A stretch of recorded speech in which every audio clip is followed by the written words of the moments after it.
Cuando mi hijo me miró directamente a los ojos y me dijo que tenía que irme de la casa porque no pagaba aluguel, sentí como si el piso se abriera bajo mis pies.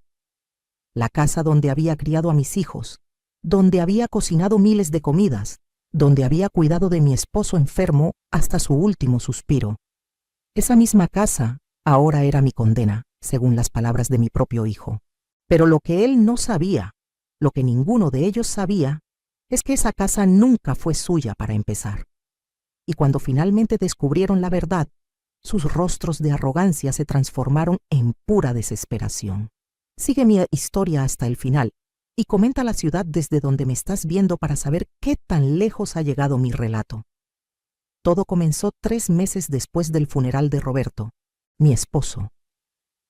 Habíamos estado casados por 42 años.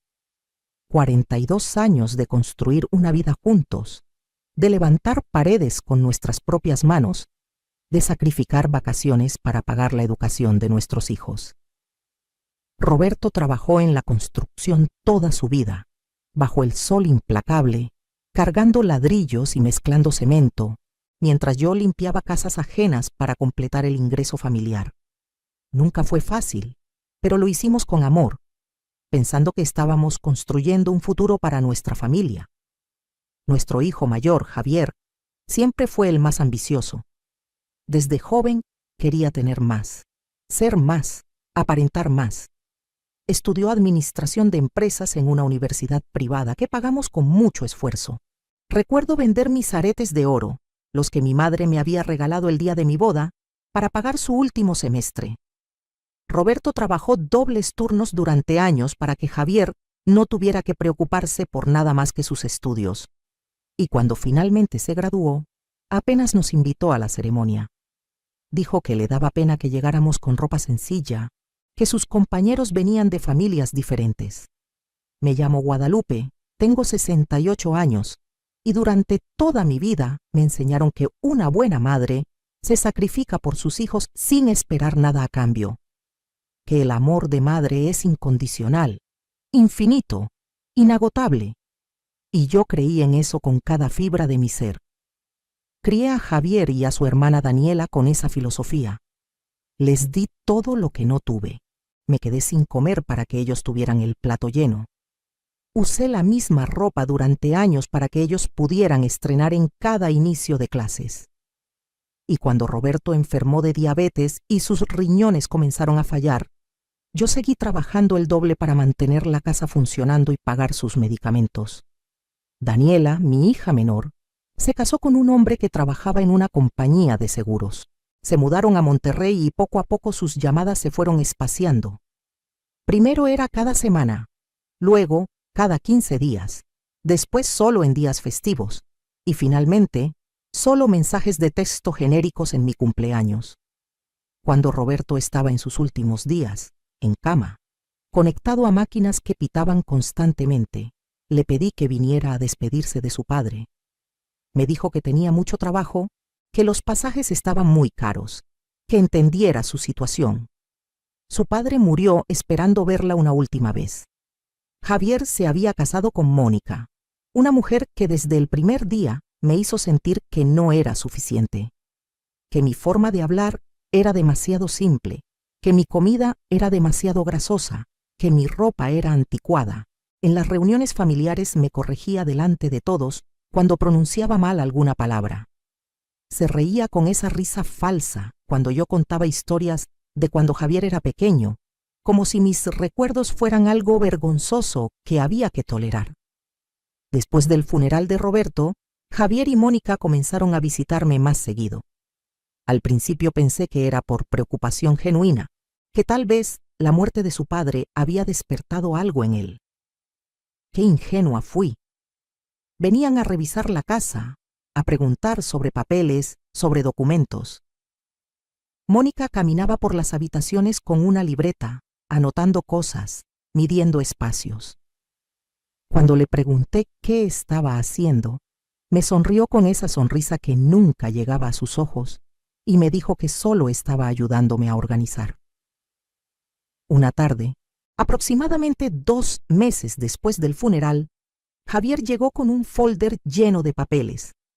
Se sentó en la mesa de la cocina, esa mesa de madera que Roberto había construido con sus propias manos, y me dijo que teníamos que hablar. Su tono era serio, empresarial, como si yo fuera un cliente en su oficina y no la mujer que lo había parido. Me explicó que la casa era demasiado grande para mí sola, que mantenerla era caro, que a mi edad sería mejor que me mudara a algo más pequeño, que él y Mónica estaban pensando en mudarse allí, que necesitaban el espacio para los niños que planeaban tener. Le dije que esa casa era mi hogar, que cada rincón tenía memorias de Roberto, que no tenía a dónde ir.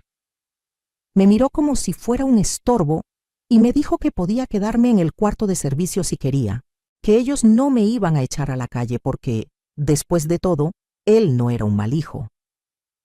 El cuarto de servicio, ese cuartito pequeño junto a la cocina donde apenas cabía una cama individual. Me estaba ofreciendo vivir como empleada doméstica en mi propia casa. Mónica estaba recargada en el marco de la puerta, con los brazos cruzados, y cuando vio la expresión en mi rostro, agregó que por supuesto yo tendría que ayudar con la limpieza y la cocina. Que no iba a ser un estorbo, ¿verdad? Que iba a contribuir de alguna manera ya que no pagaba aluguel. La palabra resonó en mis oídos como una bofetada. Aluguel. En la casa que mi esposo y yo habíamos construido ladrillo por ladrillo. Los primeros días después de esa conversación, viví en una neblina de tristeza. No podía creer que mi propio hijo, el niño que había cargado en mi vientre, que había amamantado, que había cuidado durante noches de fiebre, me estuviera tratando así. Pero lo peor estaba por venir. Una mañana, mientras preparaba café, escuché a Javier hablando por teléfono en la sala. Estaba cotizando con una empresa de remodelación. Hablaba de tirar paredes, de modernizar la cocina, de convertir mi cuarto, el que había compartido con Roberto durante décadas, en una suite principal con baño de lujo. Cuando confronté a Javier sobre lo que había escuchado, él ni siquiera tuvo la decencia de parecer avergonzado. Me dijo que estaba planificando el futuro, que la casa necesitaba actualizarse, que todo estaba muy viejo y descuidado, como si los años de trabajo que Roberto había invertido en cada detalle no valieran nada. Como si las cortinas que yo misma había cosido fueran basura que había que desechar. Mónica comenzó a traer amigas a la casa para mostrarles cómo iba a quedar después de la remodelación. Las escuchaba reír en la sala mientras yo estaba en la cocina, hablando de colores de pintura y pisos laminados. Una de ellas preguntó por mí, y Mónica respondió con voz casual que yo era la suegra, que iba a ayudar con las tareas domésticas. Como si fuera parte del inventario de la casa, un electrodoméstico más. Las cosas empeoraron cuando Javier comenzó a traer documentos para que yo firmara. Decía que eran papeles del seguro de Roberto, trámites pendientes, cosas normales después de un fallecimiento. Yo confiaba en mi hijo. Había criado a un hombre bueno, o eso creía. Pero algo en mi interior, tal vez la voz de Roberto cuidándome desde donde estuviera, me hizo dudar. Le dije que quería que un abogado revisara los papeles primero. Su rostro se transformó. La máscara de hijo preocupado cayó, y vi algo que nunca había visto antes en sus ojos. Desprecio puro. Me gritó por primera vez en su vida adulta. Me dijo que era una desagradecida, que después de todo lo que él estaba haciendo por mí, permitiéndome quedarme en la casa, yo le pagaba con desconfianza. Mónica apareció detrás de él, con esa sonrisa venenosa, y añadió que a las personas mayores a veces se les olvidan las cosas, que tal vez era momento de considerar que yo necesitaba ayuda, que tal vez no estaba en condiciones de tomar decisiones importantes. Estaban insinuando que estaba senil, que no tenía capacidad mental. Todo para que firmara lo que ellos querían. Esa noche, sola en mi habitación, abracé la almohada que todavía olía levemente a la loción de afeitar de Roberto y lloré como no había llorado desde su funeral. Me sentía atrapada, traicionada, completamente sola en el mundo. Mis 2 hijos, a quienes había dado todo, me habían abandonado. Daniela con su indiferencia, Javier con su crueldad activa. Pensé en Roberto y en cómo se sentiría si viera lo que estaba pasando. Él había trabajado tanto para darnos esta casa, este pedazo de seguridad en un mundo incierto. Fue entonces cuando recordé algo, una conversación que había tenido con Roberto 2 años antes de su muerte. Estábamos sentados en el porche, viendo el atardecer, y él me había tomado de la mano con esa ternura que siempre lo caracterizó. Me dijo que se preocupaba por mí, por lo que pasaría cuando él ya no estuviera, que conocía a nuestros hijos mejor de lo que yo quería admitir, que había tomado precauciones para asegurarse de que yo estuviera protegida. En ese momento no le había dado mucha importancia. Roberto siempre fue previsor, organizado con los papeles y las cuentas. Pero ahora esas palabras resonaban diferente. Al día siguiente, mientras Javier estaba en el trabajo y Mónica había salido de compras, fui al escritorio de Roberto. Estaba en el pequeño estudio donde él solía revisar las cuentas y planificar sus proyectos de construcción. Abrí el cajón inferior, el que tenía llave, y cuya copia Roberto había escondido dentro de un libro que sabía que solo yo leería. Un recetario antiguo de mi abuela. Mis manos temblaban mientras buscaba entre los documentos cuidadosamente organizados en folders etiquetados con la letra clara de Roberto. Y entonces lo encontré. Un sobre grueso con mi nombre escrito. Adentro había una carta de Roberto y varios documentos. Comencé a leer con lágrimas nublándome la vista. Mi esposo había escrito esa carta 6 meses antes de morir, cuando ya sabía que su salud no mejoraría. En ella me explicaba que la casa, nuestra casa, estaba a mi nombre únicamente desde hacía 5 años. Él la había transferido completamente a mi nombre en un acto legal que había hecho con un abogado, sin decirle a nadie. Pero no era solo eso. Roberto había heredado de su padre un terreno en las afueras de la ciudad, un terreno que yo creía que se había vendido hacía años para pagar deudas. Nunca se vendió. Roberto lo había conservado en secreto, y con el tiempo, a medida que la ciudad creció, ese terreno se había valorizado enormemente, y ese terreno también estaba a mi nombre. Además, había una cuenta de ahorros que Roberto había alimentado durante años con trabajos extras que hacía los fines de semana, trabajos de los que nunca me habló, para que yo no me preocupara de que estaba trabajando demasiado. La carta continuaba explicándome que Roberto conocía el carácter de Javier, que había visto cómo su ambición lo estaba transformando en alguien que él no quería reconocer, que había escuchado comentarios de Mónica sobre la casa y nuestro estilo de vida, que se había dado cuenta de que Daniela se estaba distanciando cada vez más. Roberto me pedía que perdonara su secreto, pero que había querido asegurarse de que yo tendría no solo un techo, sino recursos para vivir con dignidad el resto de mis días. Me quedé sentada en ese escritorio por horas, leyendo y releyendo la carta, revisando los documentos legales que la acompañaban. Todo estaba en orden con firmas de abogados y sellos oficiales. Yo no era una mujer sin recursos siendo echada de su casa. Yo era la dueña absoluta de una propiedad que había aumentado su valor considerablemente en los últimos años, más un terreno comercial y ahorros que, aunque no me hacían rica, me daban seguridad. Roberto me había protegido incluso desde la tumba. Algo cambió en mí en ese momento. El dolor dio paso a una claridad fría. Pensé en todas las humillaciones de los últimos meses, en cada comentario despectivo de Mónica, en cada manipulación de Javier. Pensé en los papeles que habían querido que firmara, papeles que seguramente intentaban transferir la propiedad o darles algún tipo de control legal sobre mis bienes, y decidí que no iba a revelar lo que sabía. Todavía no.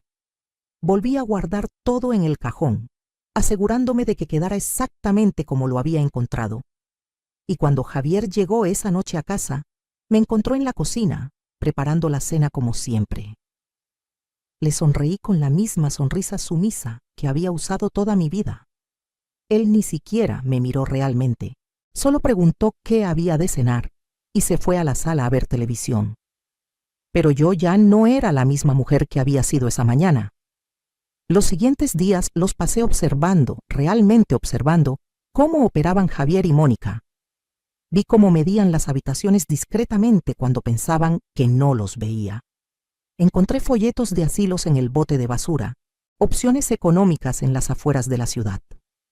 Escuché conversaciones telefónicas donde Javier le decía a Daniela que pronto la casa sería de ellos, que solo era cuestión de tiempo antes de que yo firmara o de que pudieran declararme incapaz de manejar mis propios asuntos.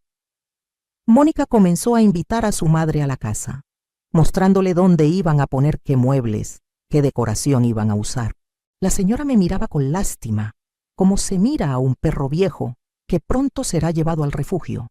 Una tarde, mientras servía café para ellas dos, escuché a la madre de Mónica decir que era una lástima que las personas mayores se aferraran tanto a casas que ya no podían mantener, que no entendían que era por su propio bien que las familias tomaran control de la situación. Fue entonces cuando decidí actuar. Saqué la copia de todos los documentos importantes que Roberto había dejado y los llevé con un abogado. No cualquier abogado, sino el mismo que había ayudado a Roberto a hacer las transferencias de propiedad. El licenciado Martínez era un hombre de unos 50 años que había conocido a Roberto en un proyecto de construcción y se habían hecho amigos. Cuando le conté lo que estaba pasando, su rostro se endureció con indignación. El licenciado Martínez me explicó todas mis opciones legales. Me confirmó que la casa y el terreno eran completamente míos, que ningún papel que hubiera firmado antes de conocer esta información podría cambiar eso, y que cualquier intento de Javier de declararme incapaz sin pruebas médicas sólidas sería rechazado por un juez. Más aún, me sugirió que hiciéramos un inventario completo de todos los bienes en la casa, porque sospechaba que algunas cosas podrían estar desapareciendo. Tenía razón. Cuando comencé a revisar discretamente, noté que faltaban cosas. Un reloj de Roberto que tenía valor sentimental, algunas piezas de plata que habían pertenecido a mi madre, incluso algunas herramientas caras de construcción que Roberto había coleccionado durante años. Cuando le pregunté a Javier sobre el reloj, me dijo que lo había llevado a reparar. Pasaron 3 semanas y nunca regresó. Cuando insistí, se enojó y me dijo que lo había perdido, que dejara de molestarlo con tonterías. Mónica se volvió más atrevida. Comenzó a reorganizar los muebles sin pedirme permiso, a tirar cosas que consideraba viejas o feas. Un día llegué y encontré que había desechado las cortinas de la sala, las que yo había cosido a mano 30 años atrás. Cuando protesté, me dijo que eran un nido de polvo, que no eran higiénicas, que debía agradecerle que estaba mejorando la casa. Sus palabras estaban cargadas de ese tono condescendiente que usas con un niño necio. El momento crítico llegó 3 meses después de haber descubierto la verdad. Javier llegó con más papeles, y esta vez no estaba pidiendo. Me dijo que había programado una cita con un notario para el día siguiente, que iba a firmar la casa a su nombre, que ya había esperado suficiente, que si yo no cooperaba, él y Mónica tendrían que tomar medidas más drásticas para mi propio bienestar. La amenaza estaba clara. O firmaba voluntariamente o buscarían declararme incompetente. Esa noche llamé al licenciado Martínez y le dije que estaba lista. Él ya había preparado todo.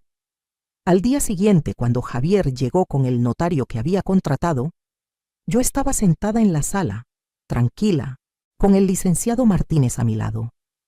La expresión de confusión en el rostro de Javier hubiera sido cómica si no fuera tan trágica. Mónica entró detrás de él y se quedó paralizada al ver al abogado. Javier intentó recuperar el control de la situación. Preguntó qué estaba pasando, por qué había un extraño en la casa. Yo mantuve mi voz calmada, más calmada de lo que me había sentido en meses. Le dije que el licenciado Martínez estaba ahí como mi representante legal, que había estado revisando algunos documentos y que había descubierto cosas muy interesantes. El notario que Javier había traído se veía incómodo, cambiando el peso de un pie a otro. El licenciado Martínez abrió su maletín y sacó copias de todos los documentos. Comenzó a leer en voz alta, con esa voz profesional que se usa en las cortes. Primero, el título de propiedad de la casa, que mostraba claramente que estaba a mi nombre únicamente desde hacía 5 años. Luego, los documentos del terreno, que había sido transferido a mi nombre al mismo tiempo. Finalmente, los estados de cuenta de la cuenta de ahorros que Roberto había mantenido en secreto. El rostro de Javier pasó de confundido a pálido a rojo en cuestión de segundos. Mónica dejó caer la bolsa que llevaba. El notario que habían traído tosió incómodo y dijo que evidentemente había habido un malentendido, que él se retiraba porque sus servicios no eran necesarios. Javier apenas lo escuchó irse. Estaba mirándome como si me viera por primera vez en su vida, o tal vez como si viera a alguien que nunca había conocido realmente. Intentó recuperarse, balbucear algo sobre que esto era un error, que papá nunca haría algo así sin decirle, que seguramente los documentos estaban mal. El licenciado Martínez, con una calma que admiré, le explicó que todo estaba perfectamente legal, que él mismo había sido el abogado que procesó las transferencias, que tenía copias de todas las conversaciones y correos electrónicos que había intercambiado con Roberto durante el proceso. Mónica encontró su voz primero. Con esa arrogancia que la caracterizaba, preguntó qué importaba quién fuera el dueño legal, que de todas formas yo era una mujer mayor que no podía mantener una casa sola, que necesitaba ayuda, que ellos solo estaban tratando de hacer lo correcto. El licenciado Martínez sonrió, y no fue una sonrisa amable. Preguntó si se refería al tipo de ayuda que incluía robar objetos de valor de la casa, intimidar a una viuda reciente e intentar obtener propiedad mediante engaño. Ahí fue cuando saqué mi propia arma. Con manos sorprendentemente firmes, puse sobre la mesa fotografías de todos los objetos que habían desaparecido de la casa. El licenciado Martínez había sugerido que contratáramos a un investigador privado para rastrear algunas de las piezas más valiosas. Encontramos el reloj de Roberto en una casa de empeño, vendido por Javier 2 semanas después de la muerte de su padre. Las piezas de plata estaban en casa de la madre de Mónica. Las herramientas habían sido vendidas en línea. También teníamos algo más: grabaciones. El licenciado Martínez me había sugerido que instalara un pequeño sistema de grabación de audio en las áreas comunes de la casa. Es perfectamente legal grabar conversaciones en tu propia propiedad en México. Y en esas grabaciones estaban todas las conversaciones entre Javier y Mónica, planeando cómo conseguirían que yo firmara la casa, cómo podrían declararme incapaz si era necesario, cuánto dinero obtendrían cuando vendieran la propiedad. La más reveladora era una conversación entre Mónica y su madre, donde discutían buscar un asilo barato para mí en cuanto tuvieran control de la casa. Mónica literalmente dijo, y esto quedó grabado con su voz, que yo había sido una buena sirvienta criando a Javier, pero que ahora era solo un estorbo que había que quitar del camino de la manera más económica posible. Cuando esa grabación sonó en la sala, reproducida desde la laptop del licenciado Martínez, el último rastro de color desapareció del rostro de Javier. Le vi procesar todo en tiempo real. La magnitud de lo que habían hecho, de lo que habían planeado hacer, y lo más importante, el hecho de que habían sido descubiertos completamente. Intentó una última estrategia, la que han usado los manipuladores durante generaciones. Se arrodilló frente a mí, con lágrimas en los ojos, y comenzó a pedir perdón. Dijo que Mónica lo había influenciado, que él realmente me amaba, que nunca hubiera seguido adelante con los planes, que solo estaba confundido por el dolor de perder a su padre. Pero yo había aprendido que las lágrimas pueden ser tan falsas como las sonrisas. Le miré directamente a los ojos y le dije algo que nunca pensé que le diría a mi hijo. Le dije que lo perdonaba, porque eso era lo que mi fe me enseñaba a hacer, pero que perdonar no significaba olvidar ni permitir que el abuso continuara. Que tenía exactamente una semana para sacar todas sus pertenencias de mi casa, y que si regresaba después de eso, sin mi invitación expresa, llamaría a la policía.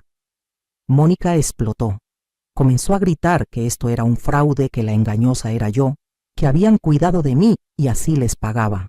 El licenciado Martínez se puso de pie y con voz firme le informó que si no bajaba la voz y se retiraba de la propiedad inmediatamente, él personalmente presentaría cargos por robo, fraude e intento de despojo, que todas las evidencias estaban compiladas y listas para ser presentadas ante un juez, que la única razón por la que yo no estaba presentando cargos ya era mi bondad como madre, pero que esa bondad tenía límites. Javier tuvo que literalmente arrastrar a Mónica fuera de la casa mientras ella seguía gritando amenazas e insultos. Dijo que yo me arrepentiría, que iba a morir sola, que nunca conocería a mis nietos, que era una vieja malagradecida.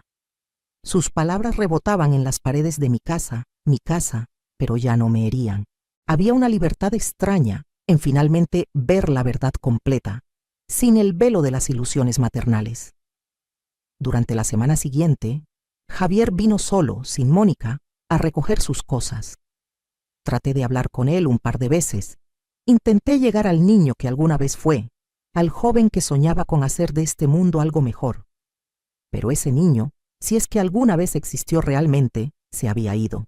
El hombre que tenía frente a mí era un extraño que hacía los movimientos mecánicamente, evitando mi mirada, respondiendo con monosílabos. El último día, cuando se llevaba las últimas cajas, se detuvo en la puerta. Por un momento pensé que tal vez diría algo, que habría un atisbo de reconocimiento, de arrepentimiento real. Pero solo dijo que Daniela también iba a escuchar de esto, que iba a llamarla para contarle cómo su madre había echado a su hermano a la calle. Le dije que llamara a quien quisiera, que la verdad era la verdad sin importar cómo él decidiera contarla. Se fue sin decir adiós. Daniela sí llamó 3 días después. Estaba furiosa. Javier le había contado su versión de la historia, donde él era el hijo sacrificado, tratando de cuidar de su madre desequilibrada, y yo era la villana desagradecida. No me dejó explicar. Me gritó que era una vergüenza, que cómo podía echar a mi propio hijo, que claramente estaba senil y amargada. Le dije que cuando estuviera lista para escuchar la verdad completa, las puertas de mi casa y mi corazón seguirían abiertas para ella. Colgó. Los primeros días de silencio en la casa fueron extraños. Después de meses de tensión constante, de caminar sobre cáscaras de huevo, de escuchar comentarios hirientes y planificaciones de mi desalojo, el silencio se sentía casi antinatural. Caminaba por las habitaciones que eran completamente mías de nuevo, tocando las paredes que Roberto había pintado, los muebles que habíamos elegido juntos, los espacios donde habíamos creado nuestras memorias. Pero el silencio no duró mucho. Comencé a llenar la casa con cosas nuevas. No con remodelaciones caras como las que Mónica había planeado, sino con vida. Invité a las amigas que había descuidado durante los años de cuidar a Roberto, y luego, durante los meses de lidiar con Javier. Doña Carmelita de la cuadra siguiente, que había sido mi amiga por 30 años. La señora Beatriz del mercado, que siempre me guardaba los mejores jitomates. Las mujeres de mi grupo de oración, que habían rezado por mí durante los tiempos difíciles. Les conté la historia completa, y todas, sin excepción, tenían sus propias historias de hijos desagradecidos, de familias que esperaban que las madres dieran y dieran sin nunca recibir. Descubrí que mi historia no era única, que había un ejército silencioso de mujeres mayores que habían sacrificado todo por sus hijos, solo para ser tratadas como cargas cuando llegaba el momento en que necesitaban algo de vuelta. Fue doña Carmelita quien me sugirió que hiciera algo con el terreno que Roberto me había dejado. Su sobrino trabajaba en desarrollo inmobiliario y dijo que terrenos en esa zona estaban siendo muy buscados para proyectos comerciales. No tenía que venderlo completo, me explicó. Podía arrendarlo a largo plazo y recibir un ingreso mensual constante. La idea me pareció perfecta. No necesitaba una fortuna, pero sí seguridad. El licenciado Martínez me ayudó a negociar el contrato de arrendamiento. Una cadena de tiendas de conveniencia estaba expandiéndose y mi terreno estaba en una ubicación perfecta. El ingreso mensual que me ofrecieron era más de lo que Roberto y yo habíamos ganado juntos en nuestros mejores meses. Firmé el contrato con manos que no temblaban, con la certeza de que Roberto estaría orgulloso de cómo estaba manejando su legado. Con esa seguridad financiera vino la libertad de hacer cosas que nunca había podido hacer. Me inscribí en una clase de pintura en el Centro Cultural del barrio. Descubrí que tenía talento para los paisajes. Comencé a pintar las vistas que Roberto y yo habíamos disfrutado juntos, el parque donde nos conocimos, la playa donde pasamos nuestra luna de miel con un presupuesto mínimo, el mercado donde comprábamos las verduras cada sábado. También comencé a viajar, algo que nunca había hecho excepto por necesidad. Primero fueron viajes pequeños, a pueblos cercanos con mis amigas. Luego me atreví a más. Fui a Oaxaca y caminé por las calles coloniales que siempre había visto en fotos. Visité las pirámides de Teotihuacán y lloré de emoción al estar en ese lugar que Roberto siempre había querido conocer, pero nunca pudo. Llevé su foto conmigo y la puse en mi bolso durante cada viaje, sintiéndolo presente en las aventuras que estábamos teniendo juntos, aunque fuera de esta manera. 6 meses después de que Javier se fuera, recibí una llamada de un número desconocido. Era Mónica. Su voz no tenía nada de la arrogancia que la había caracterizado. Sonaba pequeña, asustada. Me dijo que necesitaban ayuda, que Javier había perdido su trabajo, que estaban atrasados en la renta del departamento que habían alquilado después de salir de mi casa. Me pidió dinero. No fue ni siquiera sutil al respecto. Dijo que como yo ahora tenía dinero del terreno, que seguramente Javier me había contado, podía ayudarlos. La ironía era tan perfecta que casi me hizo reír. Le pregunté cómo sabía del dinero del terreno. Hubo un silencio largo y luego admitió que habían estado vigilando, que habían visto los documentos del arrendamiento cuando pasaron frente a un notario cuyo empleado le debía un favor a Javier. Básicamente admitió que habían estado espiándome, tratando de encontrar información que pudieran usar. Le dije que no. Simplemente eso. No. Le expliqué que durante meses me habían tratado como basura. Habían robado de mí. Habían planeado despojarme y encerrarme en un asilo barato. Que las consecuencias de sus acciones eran algo que tendrían que enfrentar. Que yo le deseaba lo mejor, pero que no iba a financiar el estilo de vida que habían tratado de construir sobre mi sufrimiento. Mónica comenzó a llorar, a suplicar, pero corté la llamada. Javier llamó 1 hora después. Esta vez no había pretensiones. Me dijo directamente que necesitaban dinero, que yo era su madre y tenía la obligación de ayudar. Le recordé que cuando me necesitaba ayuda, cuando estaba siendo empujada a un cuartito de servicio en mi propia casa, él no había sentido ninguna obligación filial, que la familia funciona en ambas direcciones. Me maldijo antes de colgar. No volví a saber de ellos durante meses. Daniela finalmente vino a visitarme casi 1 año después de todo el incidente. Llegó sin avisar un sábado por la tarde. Cuando abrí la puerta y la vi allí parada, con su maleta pequeña, vi que había estado llorando. La dejé entrar sin decir nada. A veces el silencio dice más que 1000 palabras. Se sentó en la sala, la misma sala donde todo había explotado, y finalmente me pidió que le contara mi versión de la historia. Le mostré todo. Los documentos que Roberto había dejado, las grabaciones de Javier y Mónica, las fotografías de los objetos robados, todo. Daniela lloró durante horas.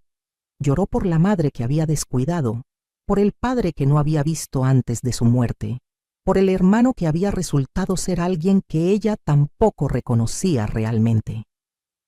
Me pidió perdón 1 y otra vez, y yo la abracé como no la había abrazado desde que era una niña pequeña. Me dijo que su matrimonio estaba en problemas, que se había dado cuenta de que había construido su vida tratando de impresionar a gente que no importaba, descuidando a las personas que sí importaban.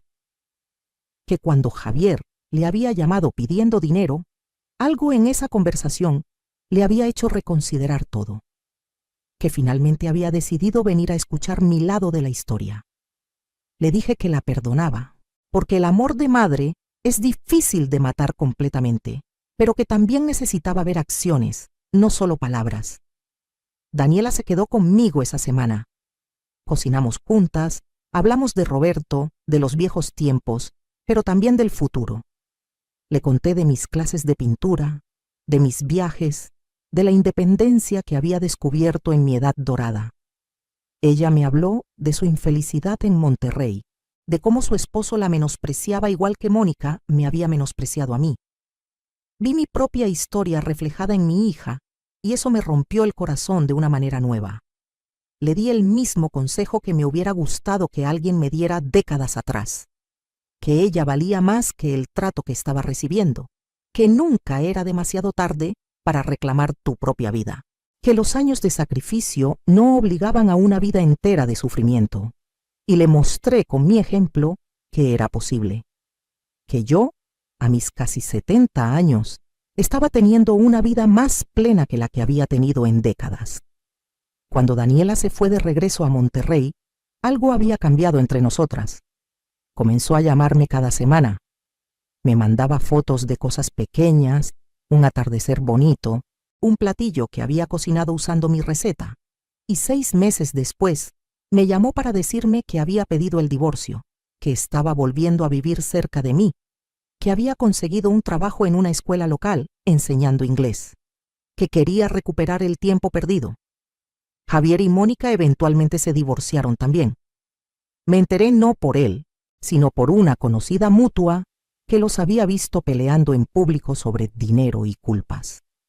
Aparentemente, Mónica culpaba a Javier por haber arruinado su oportunidad de tener la casa, y Javier culpaba a Mónica por haberlo empujado a alienar a su familia. La ironía de que ninguno asumiera responsabilidad por sus propias acciones no me sorprendió. Javier intentó llamarme en Navidad, 2 años después de todo. Su voz sonaba diferente, más pequeña. Dijo que había estado en terapia, que estaba trabajando en sí mismo, que entendía que lo que había hecho era imperdonable, pero que esperaba que algún día pudiéramos hablar. No le prometí nada, pero tampoco cerré la puerta completamente. Le dije que el tiempo diría si su cambio era real, que las acciones hablarían más fuerte que las disculpas. Hoy, 3 años después de aquel día horrible cuando mi hijo me dijo que no pagaba aluguel en mi propia casa, mi vida es irreconocible comparada con lo que era. Me despierto cada mañana en mi casa, la casa que Roberto y yo construimos, pero ahora la veo diferente. No es solo un lugar físico, es un símbolo de mi supervivencia, de mi dignidad recuperada. Mis mañanas las empiezo con café en el porche que Roberto construyó, viendo salir el sol. Luego voy a mi clase de pintura o a mi grupo de lectura. He hecho más amigas en estos 3 años que en toda mi vida anterior. Mujeres de mi edad, que también están descubriendo que la vida no termina cuando tus hijos crecen o cuando tu esposo muere, que hay una temporada completa de existencia que nos pertenece solo a nosotras. Viajo regularmente ahora. He visitado Chiapas, Yucatán, hasta fui a Guatemala el año pasado con un grupo de amigas. Llevamos comida para niños de un orfanato y pasamos una semana ayudando a pintar y reparar el edificio. Me sentí más útil en esa semana que en todos los años que pasé tratando de complacer a hijos que nunca iban a apreciar mis sacrificios. Daniela viene a visitarme 2 veces al mes. Hemos construido una relación nueva, de adulta a adulta, no de madre sacrificada a hija desagradecida. Ella tiene su propia vida ahora, una vida que ella eligió, no una que alguien le impuso. Y cuando nos vemos, hay alegría genuina, no obligación. Eso vale más que cualquier cantidad de visitas forzadas por culpa. El terreno sigue generando ingresos constantes. He usado ese dinero no solo para mí, sino para ayudar a otras mujeres en mi comunidad que están en situaciones similares a la que yo estuve.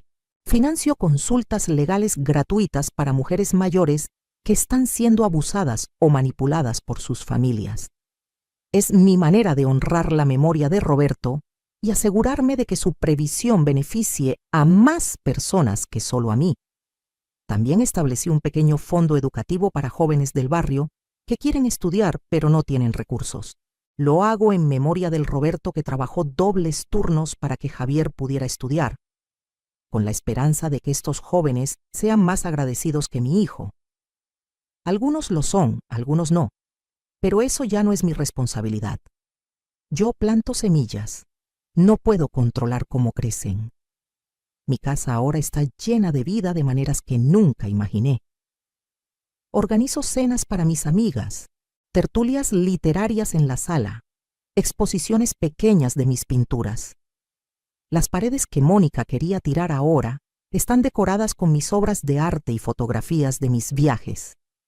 El cuarto que iba a ser su suite de lujo es ahora mi estudio de pintura, lleno de luz y color y posibilidades.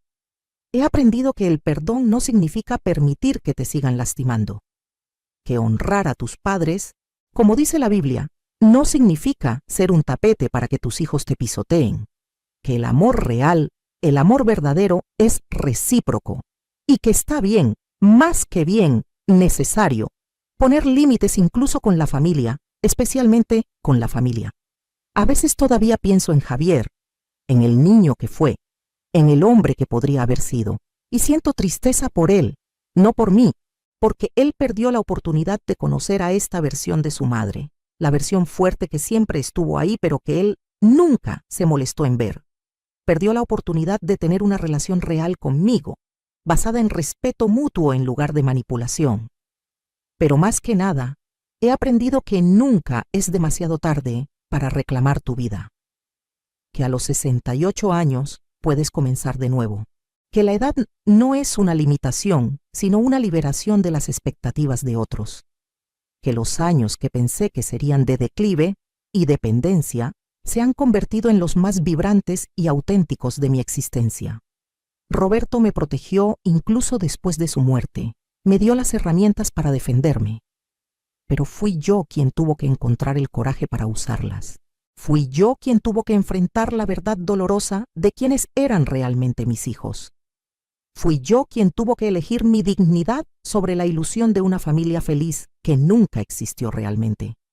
Y ahora, cuando miro hacia atrás en ese día horrible cuando Javier me dijo que no pagaba a Luguel, casi le agradezco. Porque ese momento de crueldad máxima fue lo que finalmente me despertó. Fue el empujón que necesitaba para abrir el cajón de Roberto y descubrir que no estaba indefensa, que tenía opciones, que tenía poder. Mi mensaje para todas las mujeres que están pasando por algo similar es este: tu vida no es propiedad de tus hijos. Los años que les dedicaste no son una deuda que tengas que seguir pagando con tu dignidad. El amor de madre es hermoso, pero no puede ser unilateral. Y está bien, es necesario, es sagrado, defenderte a ti misma incluso contra aquellos que trajiste al mundo. No permitas que te convenzan de que eres una carga. No firmes papeles sin entender completamente lo que dicen. No aceptes migajas de respeto en tu propia casa. Y si descubres, como yo lo hice, que tienes más recursos de los que pensabas, úsalos. Úsalos para protegerte, para vivir con dignidad, para crear la vida que mereces. Tengo 71 años ahora. Puede que tenga arrugas y canas, puede que mis rodillas crujan cuando subo escaleras, pero tengo algo que nunca tuve antes: libertad. Libertad para ser yo misma sin disculpas. Libertad para usar mi dinero como quiera sin justificarme. Libertad para decir no sin sentir culpa. Libertad para vivir lo que me queda de vida en mis propios términos. Y cuando finalmente llegue mi hora y me reúna con Roberto, podré mirarlo a los ojos y decirle que honré su legado, que usé su regalo no solo para sobrevivir, sino para prosperar, que no dejé que su sacrificio fuera en vano, que defendí lo que era nuestro y lo convertí en algo hermoso. ¿Qué harías en mi lugar? Comenta abajo.